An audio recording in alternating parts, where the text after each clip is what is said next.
On your adventures, you've always got to keep water with you, which is why we all carry water bottles.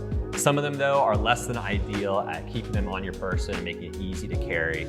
And that's where the infinity tool comes in. You can do this a couple ways. Number one is you could use an S-clip like this. Stay stationary in the bottle, and then you can clip around like that to your belt loop, to a bag. You can even tighten it down for a more secure hold. Or on a tumbler, for instance, you can have one infinity tool around the base and then one handle that goes over the top. You can still clip and unclip like this, but you can also fold this down so you can drink easily. Here's how you make these. So to create an S-clip handle for your bottle, the first thing you're gonna wanna do is create an S-clip, and you can find that tutorial in the advanced section on our website. The next thing that you're gonna wanna do is you're gonna need to adjust the size of each chamber on the S-clip. You can see here, because this bottle is kind of narrow, I made the side that's gonna grip the bottle a bit smaller.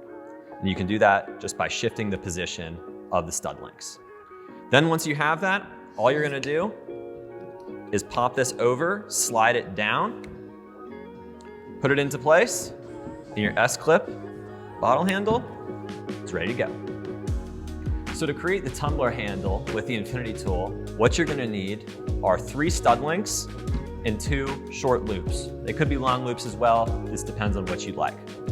So the first thing you're gonna do is you're gonna take one loop, loop it in a circle like this. Then you're gonna take your extra stud link, put it on the end of the other infinity tool, and then you're gonna clip these to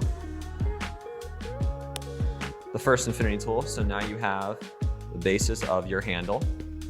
And then what you're gonna do is take your tumbler, stretch the infinity tool